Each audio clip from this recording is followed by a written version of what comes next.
சொல்லி அடித்த கில்லி, கோயம்புத்தூரை தெறிக்கவிட்ட பாஜக.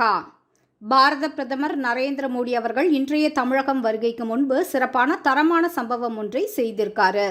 எக்ஸ் வலைதள பதிவில் தென்னிந்தியாவில் மிகப்பெரிய மக்கள் ஆதரவு பெற்ற கட்சி பாஜக என்பதை பதிவு செய்துவிட்டு தமிழகம் கிளம்பியிருந்தார் மோடி அவர்கள். அதாவது எதிர்க்கட்சிகள் எல்லாம் எப்போதும் முன்வைக்கும் ஒரு பொய்யான போலியான பிரச்சாரத்தை தென்னிந்தியாவில் பாஜக கால் பதிக்கவில்லை என்பது போன்ற பொய்களை மீண்டும் மீண்டும் பரப்பிக் கொண்டிருக்கும் இந்த பிரச்சாரத்தை இந்த முறை மோடி உறுதியாக எதிர்க்க இருக்கிறார்.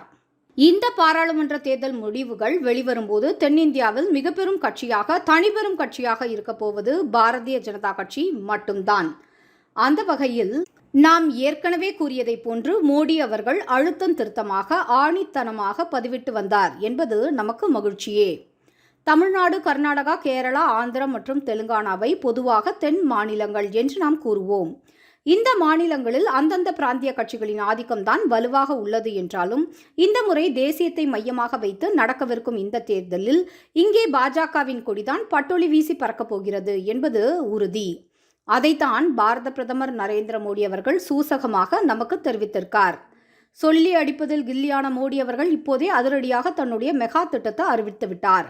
அதாவது தென்னிந்தியாவின் மக்கள் நம்பிக்கை பெற்ற ஒரே கட்சி பாஜக தான் என்ற நிலை அடைய வேண்டும் என்ற அவரது கனவை நமக்கு வெளிப்படுத்தி இருக்கிறார். அந்த கனவை நிறைவேற்றுவதில் தான் இனி அனைவரது உழைப்பும் இருக்க வேண்டும்.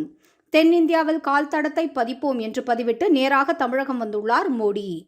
டெல்லிக்கு போகும் பாதையெல்லாம் தமிழகத்தில் இருந்து தொடங்கும் என்பது போல மிகப்பெரிய கனவான 2024ஆம் ஆண்டு தேர்தல் பிரச்சாரத்தை தமிழகத்தில் இருந்து தொடங்கியுள்ளார் மோடி. மூன்றாவது முறையாக பிரதமராக போகும் பாரத பிரதமர் நரேந்திர மோடிக்கு மிக பெரும் உறுதுணையாக இருந்த மாநிலம் தமிழகம் என்ற பெயர் நமக்கு அமைய வேண்டும். ஜெய் ஹிந்த். வேண்டும் மோடி, மீண்டும் மோடி.